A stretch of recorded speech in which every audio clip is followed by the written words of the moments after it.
niat dulu sekali. Nampak qasdu syai'in mu'tarinang bi fi'li, kita qasad melakukan sesuatu, makna hadirkan niat itu permulaan melakukan ibadah. Kalau tertinggal kadang-kadang kita tak ingat.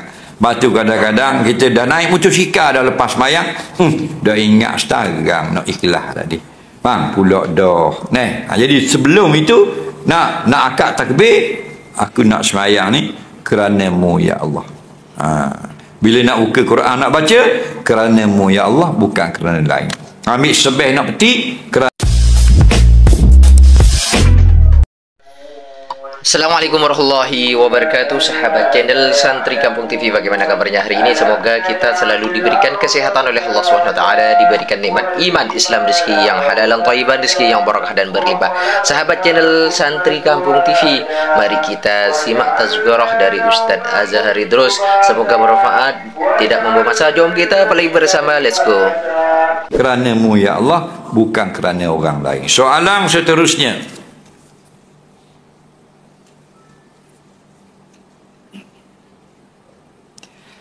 apa hukum kita letak gambar ramai-ramai dalam frame, patut tayang dekat ruang tamu? Kalau zaman ni orang suka tukar jadi gambar katung. Molek kita buat dalam frame gambar betul atau gambar katung? Baik.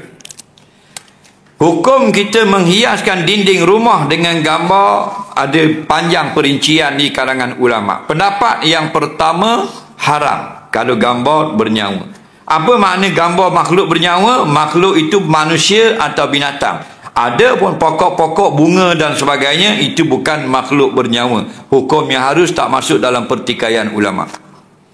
Yang kata, ada kata harus, ada kata makruh, ada kata haram, gambar makhluk bernyawa, manusia atau binatang. Pendapat yang pertama, jika semua gambar nampak dengan kepala sampai ke kaki, haram. Kalau sekerat tubuh saja, tidak haram. Pendapat yang pertama. Pendapat yang kedua, walaupun sekerat tubuh, head and shoulder, kepala dengan bahu saja, tetap haram. Pendapat yang ketiga, kalau gambar yang tidak ada bayang, tidak haram. Kalau patung yang berbayang, haram. Asal usul cerita ni daripada hadis, innal malaikata la tadkhulu baitan fihi suwarun al hadis. Sesungguhnya malaikat tidak masuk yang dalam rumah yang ada di dalamnya suwarun. Suwarun ni ada perselisihan pandangan ulama dalam mensyarahkan hadis. Ada mengatakan suwarun ini makna gambar.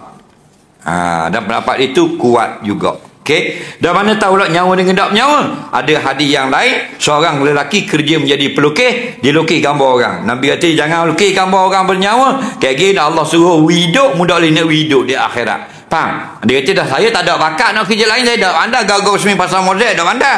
Faham lagi?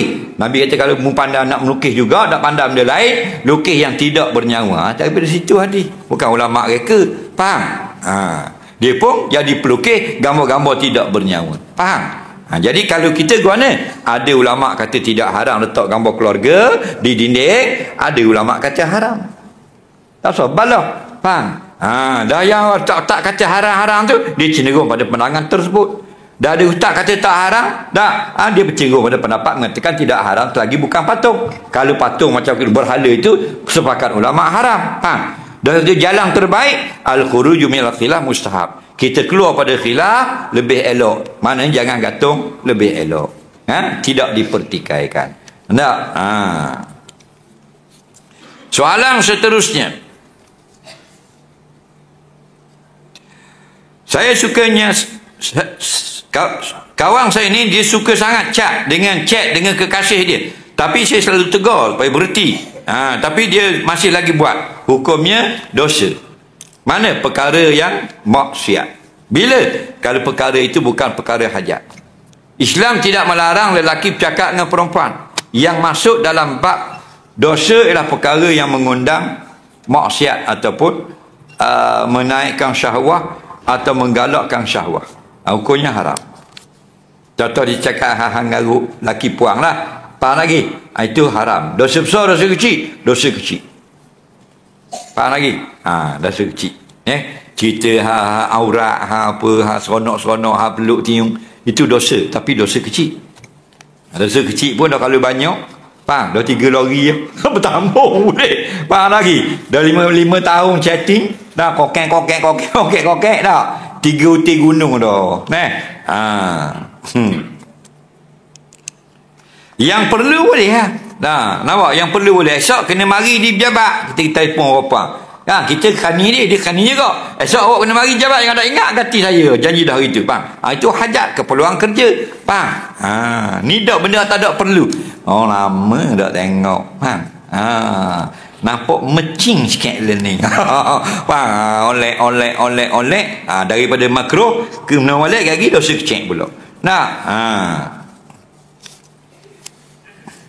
Tapi bila nikah dah banyak mana dah chatting tau. Bila nikah dah. Lah bini dia kau nak onda. Dia tanya pula nak onda. Faham? Padahal bini dia. Balik kau.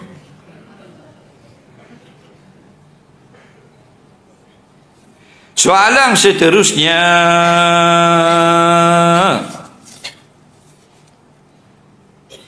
Apakah hukum kita tak bawa anak laki-laki autisma ke solat jemaah di masjid? Takut dia menjerit. Yang tidak wajib solat, tak wajib kita bawa. Yang wajib kita bawa, yang wajib solat jemaah. Ada pun kita bawa anak-anak yang memahami solat tapi belum datang kewajipan jemaah, hukumnya sunat bawa. Autisma ada yang sedikit autismnya. Sedikit mudah faham, dapat solat dan sebagainya. Ada yang boleh bekerja dan sebagainya, boleh berniaga, boleh jadi pekerja yang baik, faham? Tapi ada yang berat.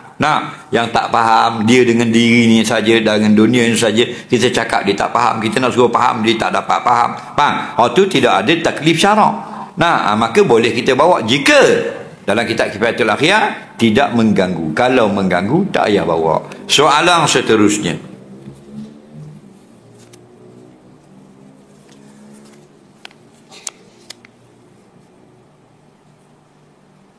Jika kita tak suka seseorang, amalan kita tidak akan diterima. Tak betul. Tak betul tu berat mana. Kita tak suka seseorang, amalan ditolak. Oi, kok mana mu? Tu berat mana tu, faham? Tak suka tu setakat tak molek sudahlah. Tak usah kata amalan tak terima ni minum arak, makan haram, hasad dengki. Saya tak suka abang ipar saya. Tiap kali jumpa ada benda tak kena. Kurang kan? Jumpa kalau tak lalih nak nasihat. Kalau boleh nasihatlah. Tapi kalau boleh sabar, memanglah ada orang kalau kita lupa dengan dia, cara dia tu, dia duk bercakap benda hak tula, duk pusing. Banyak ada orang itu. Ada. Itulah lumrah manusia. Takkan nak sama belaka. Nak kerah kejut, nak cakap benda tu tiang TMB. Faham lagi? Jadi ada perangai bahayi duk pula hak tula, ada perangai bahayi cerita gitu gini, ada bahayi dak benda-benda duk ukit. Jadi macam-macam perangai kawan. Tak usah bala. Kita kena banyak sabar dan belajar mengenal karenah manusia. Adakah badal haji boleh dibuat semasa hidup sebab dia sakit tiada harapan sembuh? Sakit yang boleh kita buat upah haji ialah sakit yang tak boleh naik kenderaan. Dia tak boleh dah nak naik kenderaan, nak usung pun tak boleh, sakit, boleh orang lain buat badal haji.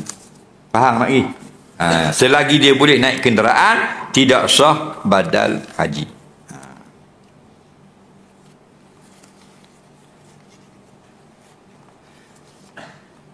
Bila kita nak sembelih 10 ekor ayam, adakah setiap kali selepas sembelih wajib kita basuh pisau itu sebab ada darah? Darah itu adalah najis. Jawabnya, sebaiknya kita bersihkan daripada najis kerana keluar daripada pandangan yang mengatakan tidak sah kita menyembelih dengan pisau yang najis. Faham lagi? Jadi sebaiknya sembelih dan basuh. Tapi ada juga fuqaha berkata kalau banyak menyukarkan maka dimaafkan. Sembelih berapa? 5,000 ekor ayam. Nampak? Jadi basuhnya 5,000 kali teletang rebah. Rebah basuh saja, rebah teletang kawan tu. Faham tak lagi? Al-umuru idza dhaqat ittasa'at. Kata Imam Syafi'i, segala pekerjaan kamu itu kalau dah sempit sangat, dilonggarkan sedikit hukumnya. Okey? Soalan seterusnya.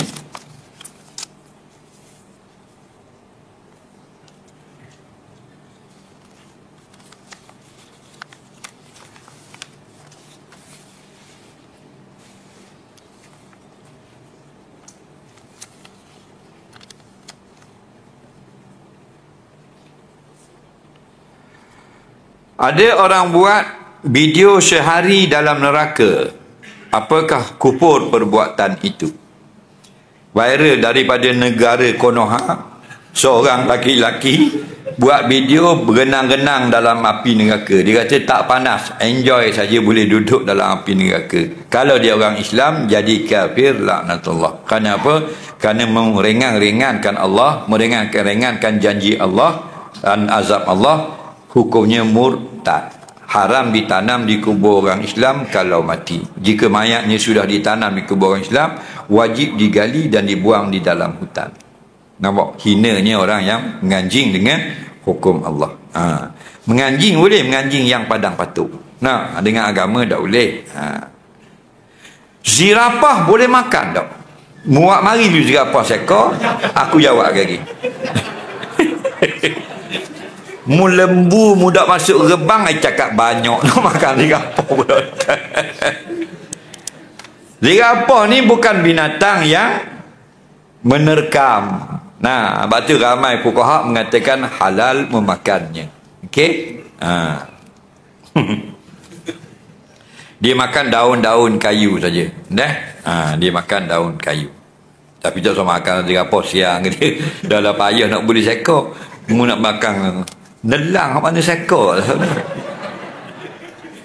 Kita waktu duit KWSP baru kena zakat ke tidak ke guna? Jawabnya, duit kita KWSP tengok total dia dulu. Kalau totalnya sedikit, tak kena zakat. Kalau totalnya banyak, jumlah dalam jabat tu banyak, kena zakat. Banyak sikit tu banyak mana? Nilai 85 gram emas. Hari ni berapa 1 gram emas? 300? Tak boleh 300 lebih. Kita pergi beli sekilo selalu malam ni. 450. Okey? 450 cekali dengan 85. Laju. 28,000? 38,000? Jadi kalau 38,250 ringgit, tak ada dah sekurang-kurang. Kita keluar kita ambil draw, kena zakat. Tapi tak siapa 38,000, walaupun kita ambil semua atau separuh, tak kena zakat. Kerana nisab tidak cukup. Nisab dia 38,250. Esok, kalau esok, hari ni kita dengar ni malam ni Nah, 450. Kalau esok 500 pula 1 gram cekali. 500 kali 85. Lajunya mu berakhir main nombor ekor ke buatnya. 40,500. Faham? Jadi kita tengok dalam KWSP. Halo, saya ni duduk Cengering Simpang 4, nak tahu KWSP saya berapa dalam? Dalam ada berapa? 40,100 contoh kena zakat. 39,000 duit awak, faham? Tak kena zakat. Faham lagi? Ada kena zakat tu banyak mana? Banyak mana mu keluar? Kalau keluar 1,000, kena keluar 2.5% zakat, bukan semua. Keluar zakat itu 2.5% daripada duit yang mudra saja. Contoh dalam tu ada 50,000, mu ambil 1,000 je. Faham? Tinggal 49. 1,000 tu berapa? 2.5%. 25 riyal zakat. Masuk dalam kocek kita nak buat belanja 900. Kita ambil 1,000, 25 tak tak 900, 75 tinggal. Tu boleh pakai 25 ringgit zakat. Esok dia ambil pula, mari ambil dia 1,000. Esok ambil pula 1,000, faham? Kena pula hari ni bayar zakat 25 riyal. Faham lagi ya? Soalan seterusnya, seorang makmum solat jemaah bersama imam, makmum itu baca Fatihah berlagu hingga tidak sampai habis Fatihah. Kesemua rakaat sah atau tidak solat makmum itu? Jawabnya sah. Makmum baca berlagu tak berlagu, dia gini, kesempatan membaca Al-Quran iaitu surah Al-Fatihah ialah kesempatan yang pertengahan. Maknanya kalau imam itu bacaannya sederhana, makmum itu boleh habis baca Fatihah, maka habiskan Fatihah, tak boleh rakaat walaupun imam sudah rakaat. Tapi kalau mengikut bacaan yang sederhana, maka makmum tak sempat juga habiskan Fatihah, makmum itu bergelar masbuk, maka imam rakaat, dia boleh rakaat. Soalan seterusnya.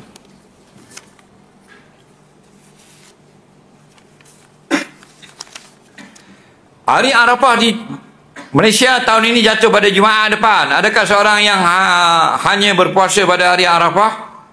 Ni saja dikira perbuatan menunggalkan hari Jumaat saja untuk berpuasa. Ni faham dah tanya benda. Kata ulama makruh puasa hari Jumaat saja. Faham? Pegang tu dulu. Makruh puasa hari Jumaat saja. Sunat kita gabung Jumaat dengan Khamis atau Jumaat dengan Sabtu. Faham lagi? Apa yang makruh? Kat mana makruh? Kita puasa hari Jumaat saja. Hari ni kami contoh esok Jumaat. Aku berniat puasa sunat esok hari kerana Allah Ta'ala. Kita pun puasa esok hari Jumaat. Faham? Sengaja pilih Jumaat saja. Sabtu dah. Kata ulama makruh. Apa yang makruh? Kita Okey, terima kasih. Kita telah menyimak dan mendengarkan tazkirah dari Ustaz Azhar Idrus. Semoga apa yang beliau sampaikan menjadi ilmu yang bermanfaat buat kita semuanya, ilmu yang bisa kita amalkan di semua aktivitas kita sehari-hari. Amin amin ya rabbal alamin. Cukup sekian saja dari kami. Manakala ada kesalahan dan kekurangan, kami sebagai manusia biasa tidak luput dari salah dan lupa. Mohon maaf yang tiada batasnya. Kami akhiri ihdinas syiratal mustaqim. Wassalamualaikum warahmatullahi wabarakatuh.